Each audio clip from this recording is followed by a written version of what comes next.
जब चींटी 5 किलोमीटर की तकरीबन दूरी से सुलेमान अलैहिस्सलाम को देख सकती है और सुलेमान अलैहिस्सलाम उसकी आवाज को 5 किलोमीटर की दूरी से सुन सकते हैं वो क्या कह रही है, तो फिर हम रात के इस वक्त में मदीने वाले मुस्तफ़ा को याद करें।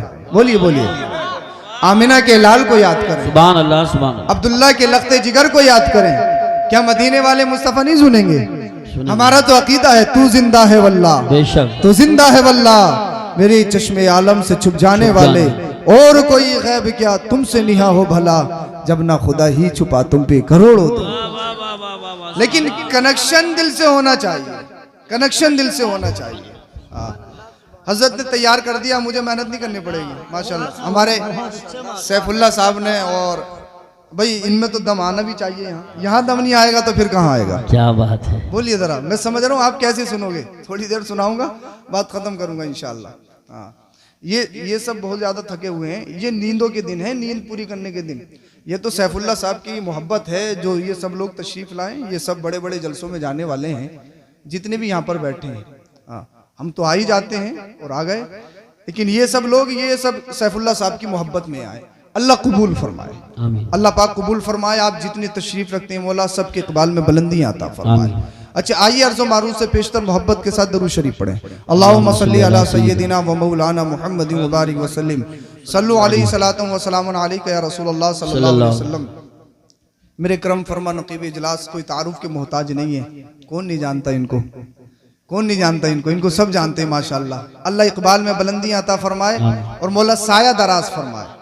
शायर अहले सुन्नत जनाब सैफुल्लाह सुल्तानी साहिब क़िबला तशरीफ रखते हैं। उनके वालिद मोहतरम कारी शरीफ साहब क़िबला माशाअल्लाह वो भी तशरीफ रखते हैं। हमारे सुफियान रज़ा सुल्तानी साहब क़िबला भी तशरीफ रखते हैं। सुहेल अख्तर साहब और हमारे शान अरब साहब क़िबला वो भी तशरीफ रखते हैं। मौलाना नवाज शरीफ और हमारे दीगर अहबाब तशरीफ रखते हैं। अल्लाह इन सबको सलामत रखे, आपको सलामत रखे।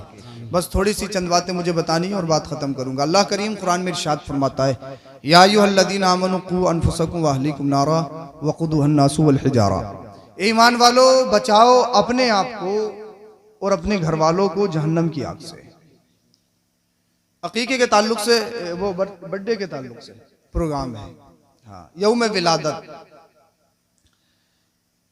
अल्लाह इरशाद फरमाता है, बचाओ अपने आप को और अपने घर वालों को जहन्नम की आग से। मैं कितना बड़ा अल्लामा बन जाऊं, कितना बड़ा फहामा बन जाऊं, मैं गुनाहों से बच रहा हूं और मेरे घर के हालात बुरे हैं, कामयाबी नहीं है। जी जी बेशक बेशक।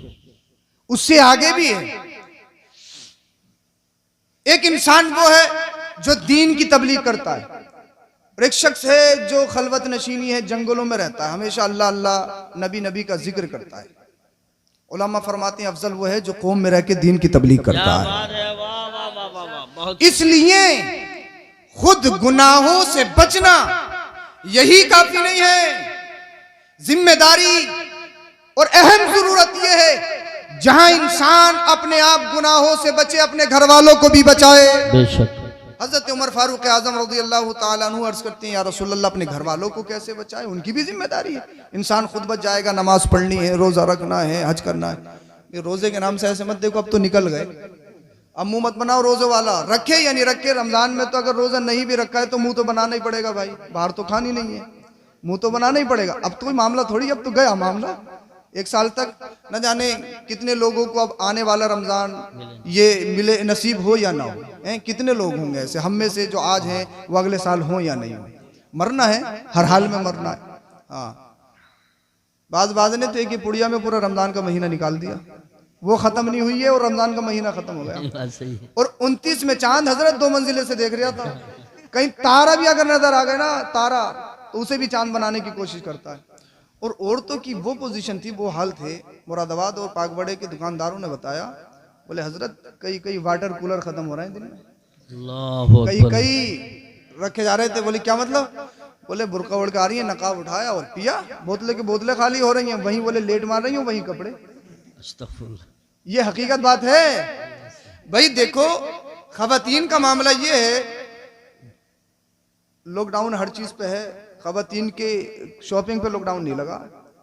कपड़े वाले ये बताते हैं जो 10-10 साल का माल रुका हुआ था ना हजरत, वो भी बिक गया। अल्लाह। जो बहुत पुराना बिल्कुल ये समझ रहे थे ये तो गड्ढे में जाएगा, लॉकडाउन में वो भी बिक गया है। आदमी का क्या है बेचारा, वो तो ये बोले चलो अब नहीं बनना है तो शादी में बना लेंगे, उसमें बच्चों के बन जाए, लेकिन साहब इनके कपड़े बन नहीं है। तो वो मामला रमजान का तो गुजर गया। अब थोड़ी सी एनर्जी लाइए, चंद बातें सुन लीजिए, इंशाल्लाह ईमान ताज़ा हो जाएगा। बोलिए सुभान अल्लाह। सुभान। हजरत उमर फारूक आजम रज़ी अल्लाह अन्हु अर्ज करते हैं, या रसूलल्लाह अपने घर वालों को कैसे बचाए। आका ने इरशाद फरमाया, माँ बाप पर 3 जिम्मेदारी जो बच्चों पर आयद होती हैं। सबसे पहली अहम यह है, बच्चा पैदा हो तो उसका इस्लामिक नाम रखा जाए। बोलिए सुभान अल्लाह। उसका नाम इस्लामिक रखा जाए, उसका नाम मोहम्मद रखा जाए, उसका नाम अब्दुल्ला रखा जाए, उसका नाम सहाबा के नाम पे रखा जाए, उसका नाम बुजुर्गों की निस्बत से रखा जाए, ताकि बरोज़ हश्र जब नफ्सी नफ्सी का आलम हो, कोई किसी का पुरसाने हाल ना हो, लोग गुनाहों में डूबे जा रहे हो, लोग अपने पसीनों में गर्क होते जा रहे हो, उस वक्त जब अल्लाह करीम नामे मोहम्मद से अपने नबी को पुकारे, फिर जितने भी नामे मोहम्मद के होंगे सब नबी के साथ खड़े हो जाएंगे और जन्नत में जाएंगे।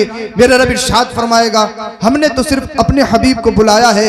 अर्ज करेंगे, या अल्लाह, जब हमने तेरे हबीब की मोहब्बत में दुनिया में नाम रखा था, तो फिर अब हम तेरे हबीब को छोड़ के कहाँ जाएंगे, कहाँ जाएंगे। आप अगर अच्छा नाम रखते हो, इस्लामिक नाम सेलेक्ट करते हो, ये नहीं कि पाकिस्तानी सीरियल देखना है उसको देख के रखना है कि जैन रख लो, वो नाम निकाल के ला रहे हैं, पता नहीं नेट से गूगल से सर्च करते, वो माना भी देख लेते हैं, फिर हमारे पास जाते हैं। मैंने कहा भाई ये बताओ, हमसे अपना दिल बहलाने के लिए आए हो, पूछने के लिए, या वाकई पूछने के लिए आए हो?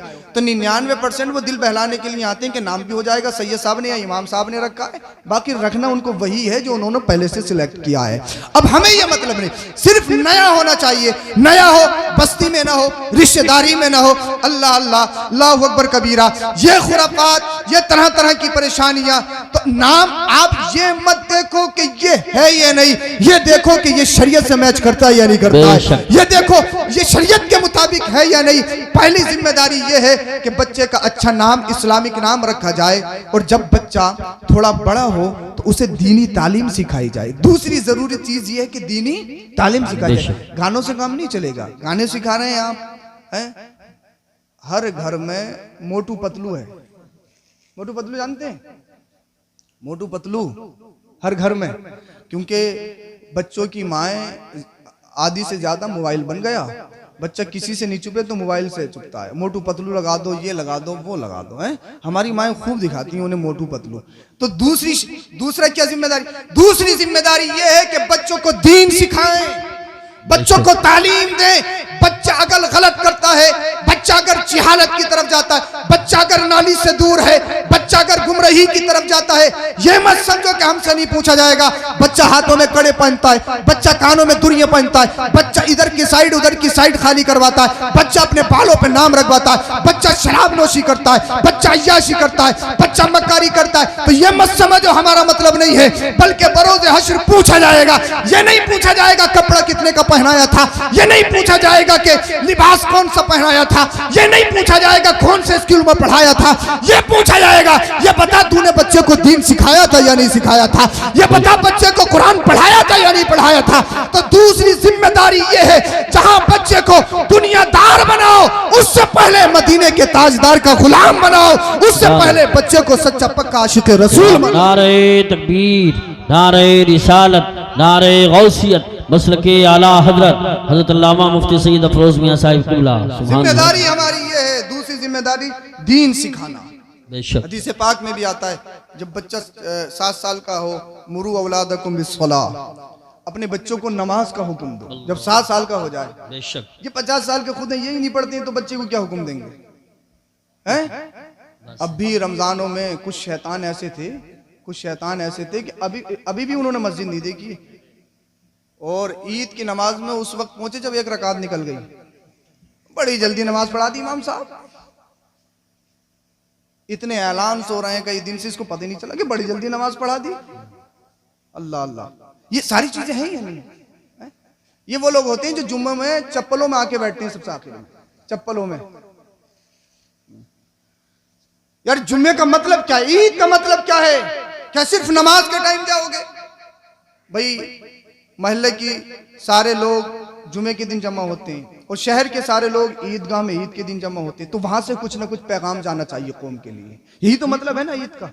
ईद का मतलब यही तो है कि कौम के लिए कुछ ना कुछ पैगाम जाना चाहिए, पैगाम जाना चाहिए। हम तो पहुंचते ही उस वक्त हैं जिस वक्त बिल्कुल नमाज तैयार हो। कहाँ सुनते हैं? जुम्मों में आप नहीं सुनते, सबसे लास्ट में जा रहे हैं, ईद में आप नहीं पहुंच रहे। अरे भाई, हज फर्ज करने का मतलब क्या, वजह क्या है? क्या सफेद कपड़ा बांधना इबादत है? देखा जाए तो आप गर्दो गुबार में जाओ, आप यहां से वहां तक अड्डे तक का कई कई दौड़ लगाओ, सवाब मिलेगा? सवाब मिलेगा? सफा मरवा की सही करोगे तो सवाब मिलेगा। वहां दौड़ना सवाब, यहां सवाब नहीं है। हज का मकसूद क्या है? हज का मतलूब क्या है? मतलूब यह है कि पूरी दुनिया के मुसलमानों को एक प्लेटफॉर्म पे कैसे जमा किया जाए। भाई, आपसी मुल्क बराबर में नहीं, कुछ साहब रंजिश है इंसान की तो कंधे से कांधा मिला नहीं सकते, खड़े नहीं हो सकते। और अमीरी गरीबी का फर्क नमाज में खत्म है, लेकिन कहीं ना कहीं रह जाता है। अमीर जो होती हैं वो अच्छे कपड़े पहनती हैं, दूर से पहचान लेते हो कि अमीर है। अच्छा, समझ में आ रही है नहीं आ रही आपके? तकरीर समझ लो ऐसी हो रही है और खत्म होने वाली है। हाँ, बस आपके समझ में आ जाए। नमाज में भी फर्क रहता है। जो अच्छा लिबास पहन रहा है आप पहचान लेते हैं भाई अच्छे घर से बिलोंग करता है, जो बेचारा बोसीदा लिबास में कि भाई गरीब घर से, फर्क है। लेकिन वाहरे इस्लाम जब हज करने जाओगे या उम्रा करने जाओगे, सिर्फ सफेद एहराम बांधना है। बराबर के मुल्क आपस में बनती नहीं, लेकिन जब आप उम्रा या हज करने जाओगे कांधे से कांधा मिला के खड़ा होना पड़ेगा। जी बेशक बेशक। वजीर हो, फकीर हो, बादशाह हो, काला हो, गोरा हो, अरबी हो, अजमी हो, आलिम हो, गैर आलिम हो, मुत्तकी हो, गैर मुत्तकी हो, ये नहीं है साहब सैयद साहब है तो उनके लिए फुला एहराम बांधा जाएगा। ये नहीं है आलिम साहब है तो उनके लिए अलग क्वालिटी का। नहीं नहीं, चाहे किसी भी खित्ते से ताल्लुक रखता हो, चाहे किसी मुल्क से ताल्लुक रखता हो, चाहे किसी भी तबके से ताल्लुक रखता हो, अल्लाह के घर में जब मक्का में जाएगा, खाने काबा का एहराम करेगा तो बेखाने काबा का तवाफ करेगा तो सारी दुनिया के लोगों को सिर्फ सफेद एहराम बांधना होगा। इस्लाम ने सारे फर्कों को खत्म कर दिया। सुभान अल्लाह सुभान अल्लाह। क्या कह सारे फर्कों को खत्म कर दिया। सही है साहब, सारे फर्क खत्म हो गए। और हज फर्ज करने की एक हिकमत यह भी है कि पूरी दुनिया के मुसलमान एक प्लेटफॉर्म पे जमा नहीं हो सकते। हज करने आएंगे तो जमा होंगे। फिर वहां का जो खतीब हो अपनी पूरी कौम के लिए, पूरी दुनिया के लिए कोई अहम पैगाम दे ताकि वो पैगाम पूरी दुनिया के मुसलमानों के लिए पहुंचे। एक हिकमत ये भी है।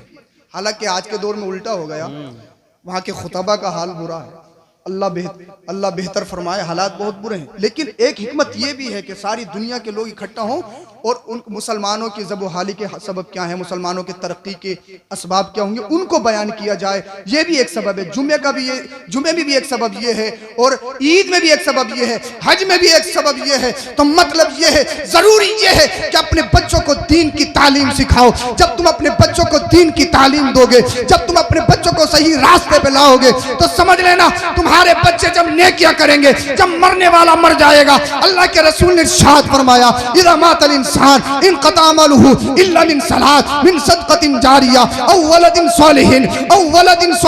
मुस्तफा ने इरशाद फरमाया, जब इंसान मर जाता है सिर्फ कब्र में तीन चीजें काम आती है। पैसा काम नहीं आएगा, शोहरत काम नहीं आएगी, प्रधानी काम नहीं आएगी, अमाले का पद काम नहीं आएगा, सत्ता काम नहीं आएगी। कब्र में कोई काम आएगा तो वो सदक़े जारिया काम आएगा, कब्र में काम आएगा। अगर नेक अच्छी औलाद छोड़ी है वो दुनिया में रहेगी, मरने वाले के दर्जात में बुलंदी होती रहेगी। सुभान अल्लाह माशाअल्लाह। एक औलाद छोड़ी है तू और टिकटॉकर छोड़ा है तो भैया वो फिर तो पिटाई होगी, टिकटॉकर की वजह से भी पिटाई होगी। शैतान अगर छोड़ा है दुनिया में शैतान, तो उसकी ये भाई माँ बाप की अहम जिम्मेदारी है। हम इन चीजों पे ध्यान नहीं देते। बस गड्डी का माला कहीं से भी लिया कोई मतलब नहीं, ये गड्डी से, बस गड्डी से प्यार है, कहां से ला रहा है कोई मतलब नहीं। ये वक्त की अहम जरूरत है। तीसरी चीज जो है वो ये है, जब बच्चे बालिग हो जाएं तो उनका निकाह कर दो, निकाह कर दो। अल्लाह के रसूल सल्लल्लाहु अलैहि वसल्लम ने इरशाद फरमाया अपने सहाबा से, क्या मैं तुम्हें ऐसा वजीफा बताऊं जो तुम मालदार हो जाओ? बताइए या रसूलल्लाह। अर्ज की सल्लल्लाहु अलैहि वसल्लम। मेरे आका ने इरशाद फरमाया, हज या उम्रा करना शुरू कर दो, निकाह कर लो, अल्लाह तुम्हें अमीर बना देगा। बोलिए सुभान अल्लाह। सुभान अल्लाह। निकाह करके अमीर हो रहे हैं आज के दौर में, घर के घरुए हो रहे हैं, कर्ज ले लेके, जमीनें बेच बेच के, सूद पे पैसे उठा उठा के जहेज दिया जा रहा है। जब बच्चा बालिग हो जाए निकाह कर दो। निकाह का जिक्र है, घर की बर्बादी का जिक्र नहीं है। सही बात। निकाह का जिक्र है। और अगर वक्त पर निकाह होने लगे तो मैं गारंटी के साथ कहता हूं, यकीन के साथ कहता हूं, दुनिया से आदि बेहयाइयां और आदि बुराइयां खुद ब खुद खत्म होती चली जाएंगी। बेशक बेशक हक है, बहुत अच्छी। लेकिन निकाह को इतना मुश्किल बना दिया है, बड़ा जिना को आसान बना दिया, निकाह को बहुत मुश्किल बना दिया। निकाह नहीं करेंगे। जब बच्चों की उम्र है निकाह करने की, तो लड़की का निकाह आया, टक्कर का चाहिए, टक्कर का। टक्कर का भी तो देख रहे हैं। टक्कर का क्या मतलब? जिसपे 20-25 बीघे 30 बीघे जमीन हो, वो टक्कर का। इसको अपनी बेटी की कब्र में जमीन रखनी है ना, बहुत प्यारी नसीहत है। टक्कर का चाहिए। लड़का अगर सही उम्र में है, शादी कर दो। अभी पैरों पे खड़ा नहीं हुआ, हाथों पे चल लिया अभी तक। पैरों पे खड़े होने का मतलब क्या है? पैरों पे खड़ा नहीं हुआ। यही तो हमने सोच बदल दी। अरे दूसरे की बेटी घर में अगर लाओगे, मेरे मुस्तफा ने फरमाया गरीबी दूर होगी।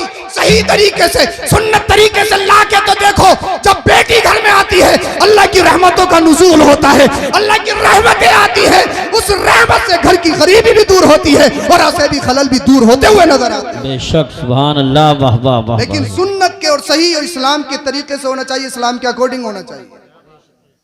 बर्बादी नहीं होनी चाहिए। हम जितना पैसा ना बच्चों की शादियों में लगा रहे हैं ना, इतना पैसा बच्चों की तालीम में लगाओ, तालीम में, उनको पढ़ाने में लगाओ। पढ़ाने में नहीं लगाएंगे, तालीम में नहीं लगाएंगे। शादी हो जाए, मेरी नाक बहुत लंबी है, मेरी बात बहुत ऊंची है, इलाके में मुझे सब जानते हैं, और बात बनाने के चक्कर में पूरा आधा बिक गया है, पूरा सर के बाल कर्जे में डूब गए। ये गलत तरीका है ना। क्या तुम्हारी क्या नाक कटे? हजरत उमर फारूक आजम रज़ी अल्लाह ताला अन्हु, बोलिए सुभान अल्लाह, सुभान, जिनकी हुकूमत आदि से ज्यादा दुनिया पर थी, सुभान अल्लाह, बोलिए बोलिए सुभान अल्लाह। अमीरुल मोमिनीन उमर फारूक आजम, अल्लाह अल्लाह। ईद का वक्त करीब था, बेटियां आई, अब्बा जान कपड़ों की जरूरत है। बेटियों से अमीरुल मोमिनीन उमर फारूक आजम ने इरशाद फरमाया, पैसे तो है नहीं। कौन कह रहा है? अमीरुल मोमिनीन, बादशाह वक्त। अल्लाह। अगर गांव का प्रधान ये कहते पैसे नहीं, आप मानोगे? अगर मुल्क का प्रधानमंत्री कहते पैसे नहीं, मानोगे? एक मुल्क पे नहीं, आधी दुनिया पर जिसकी हुकूमत हो, वो अमीरुल मोमिनीन कह रहा पैसे तो है नहीं। बेटियों, इन्हीं कपड़ों में ईद कर लो। बचान, सहेली आएंगी, सहेलियों के घर भी जाना है, मजाक उड़ाएंगी। अमीरुल मोमिनीन की बेटियां फटे कपड़ों में, हमें गैरत आएगी, गैरत। बादशाह वक्त की बेटियां फटे हुए कपड़ों में हैं।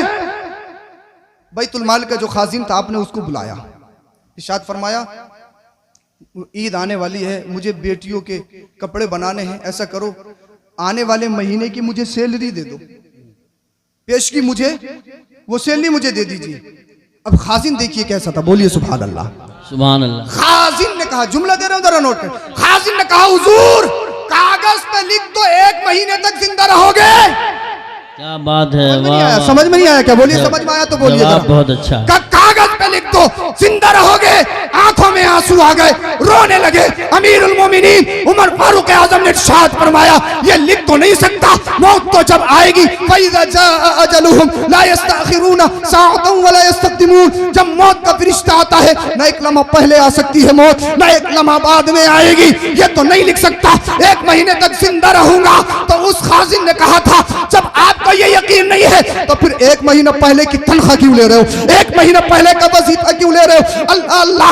अमीरुल मोमिनीन उमर फारूक आजम ने इरशाद फरमाया, जाओ मेरी बेटियों इसी फटे पुराने कपड़ों में ईद मना लो। और उसकी अब्बा जान, सहेलियां क्या कहेंगी, सहेलियां मजाक बनाएंगी, दुनिया की बेटियां मजाक बनाएंगी। अमीरुल मोमिनीन ने इरशाद फरमाया, सहेलियों को मत देखो। बेटियों ने कहा किसे देखें? अमीरुल मोमिनीन ने कहा देखना है तो अल्लाह और उसके रसूल की रजा को देखो। दुनिया नाराज हो जाए, अल्लाह और उसके रसूल राजी हो जाए, तुम्हें जाना तुम्हें माना, न रखा गैर से काम, लिल्लाहिल हम्द में दुनिया से मुसलमान गए। नारे तकबीर, नारे रिसालत, नारे गौसियत, मसलके आला हजरत हजरत अल्लामा सैयद अफरोज मियां साहिब क़िबला। क्या कहने, बहुत अच्छा पैगाम। ये अमीरुल मोमिनीन उमर फारूक आजम की जिंदगी है, बहुत अच्छी तकरीर है माशाल्लाह। ये आपकी जिंदगी है। पढ़ो, इस्लाम ने दुनिया को बादशाहत करना सिखाया है, इस्लाम ने दुनिया को कानून सिखाए, कानून। आज का थोड़ा सा कुछ हो जाए तो पहले इजाजत लेनी पड़ती है, एप्लीकेशन लिखनी पड़ती है, मुलाकात करनी है। क्या जिंदगी थी यार, इतनी भी पैसे नहीं जो ईद पे बच्चों के कपड़े बन जाए। अल्लाह अल्लाह। अमीरुल मोमिनीन उमर फारूक आजम रात में गश्त करते थे, गश्त घूमते थे, कोई भूखा तो नहीं सोया है? बोलिए जरा सुभान अल्लाह। बादशाह हो तो ऐसा हो, अमीरुल मोमिनीन हो तो ऐसा हो। वो उमर फारूक आजम जो मुरादे मुस्तफा है, मुस्तफा की पसंद है, पसंद। बेशक रातों को घूमते हैं, चक्कर लगाते हैं, जिनको मुस्तफा ने इरशाद फरमाया उमर जन्नती हैं, जन्नती, जिनका नाम सुन के शैतान भाग जाए। रातों को घूमते हैं। आपने देखा एक बुढ़िया है और वो जा रही है कहीं, अम्मा कहाँ जा रही हो? कहा बस्ती छोड़ रही हूँ। कहा क्यों? कहा मेरे पास खाने के लिए नहीं है और मेरे बादशाह ने मुझसे अभी तक पूछा भी नहीं है। अल्लाह। कहा अम्मा तुमने अमीरुल मोमिनीन उमर को ये बात बताई? तो बुढ़िया ने कहा वो बादशाह क्या जिसे अपना दुख बताना पड़े? बोलिए बोलिए बोलिए जरा सुभान अल्लाह, बोलिए। उमर फारूक आजम कांपने लगे, जिस्म में लर्ज़ा तारी हो गया। कम मैं यहीं रुको, खाने का इंतजाम मैं करता हूं। बैतुल माल गए, गल्ले की बोरी उठाई, अपने कांधे पे लाद ली। बोलिए जरा सुभान अल्लाह। गुलाम था हुजूर, मैं लेके चलता हूं, आप क्यों परेशान होते हो? आपने इरशाद फरमाया क्या हश्र के दिन मेरे गुनाहों का बोझ उठा सकता है? हश्र के दिन मेरे गुनाहों का बोझ उठा सकता? कहा हुजूर वहां तो सबको अपनी अपनी पड़ी होगी, वहां तो कोई किसी का पुरसाने हाल ना होगा। आपने इरशाद फरमाया जब हश्र में मेरे गुनाहों का बोझ नहीं उठा सकता तो फिर दुनिया में मेरा बोझ उठाने की क्यों कोशिश कर रहा है? बादशाह हो तो ऐसा, हम थोड़े से कुछ बन जाए, हमारा बैग दूसरा उठाए, हमारा फोन दूसरा उठाए। अमीरुल मोमिनीन की जिंदगी तो देखो, अल्लाह अल्लाह, उसका पिए, उसका मुंशी, उसका ये, उसका वो, जो आदि से ज्यादा दुनिया पर हुकूमत करता है। हाल ये है, एक बुढ़िया नाराज है, अब बैतुल माल से माल लेके जा रहे, गरीबों के सीने पे नहीं लगवाया, अपने कांधे पे लेकर जा रहे। क्यों?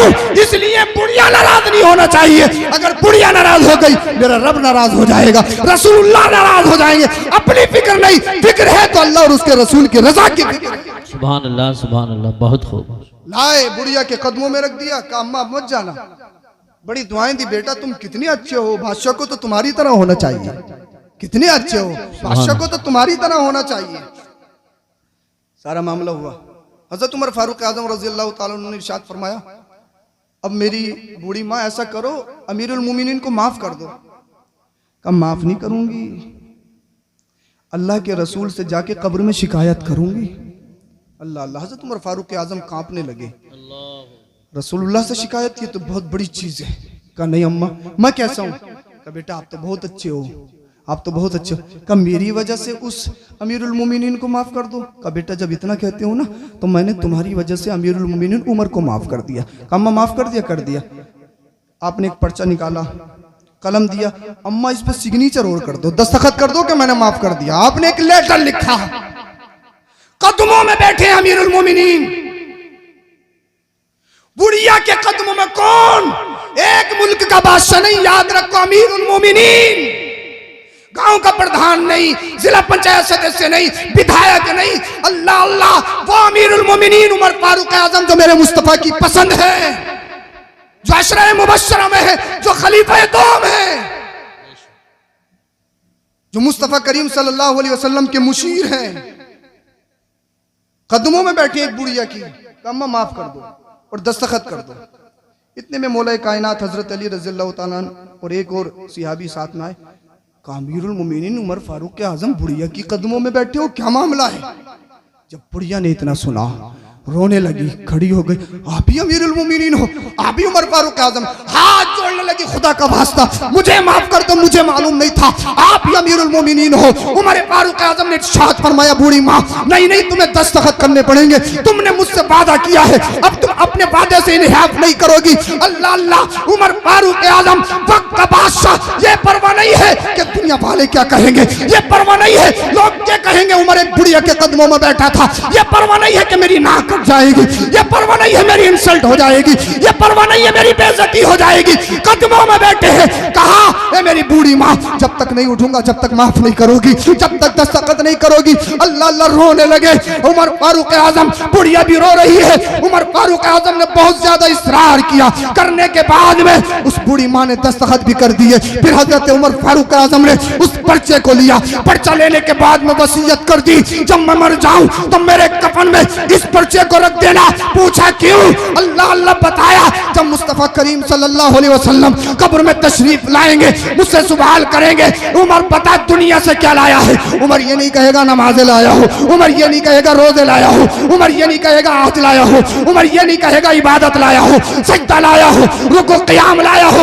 उमर कहेगा या रसूल अल्लाह कुछ नहीं लाया हो, एक रूठी बुढ़िया को दुनिया से मना कर आया हो। नारे तकबीर, नारे रिसालत, नारे गौसियत, मसलके आला हजरत, उलमाए अहले सुन्नत, सुभान अल्लाह माशाअल्लाह। ये इस्लाम है, ये इस्लाम का सही नक्शा है। इस्लाम ये है, दीन ये है हमारा दीन। दीन सीखो, दीन से करीब आओ, दूर मत जाओ दीन से, दीन से करीब आओ, और जब करीब आओगे तभी काम चलेगा। दीन से दूरी अच्छी नहीं है। मरना है हर हाल में, मरना मरना तो है ना, हर हाल में मरना है, इससे किसी कोई मुकर नहीं सकता। मरना जब मरना है तो फिर उसकी तैयारी करो। अपने घरों में इस्लामिक माहौल लाओ, बेहयाइयों को दूर करो और सच्चे पक्के मुसलमान बन के दिखाओ। कलमा शरीफ पढ़िए, ला इलाहा इल्लल्लाहु मुहम्मदुर रसूलुल्लाह सल्लल्लाहु अलैहि वसल्लम।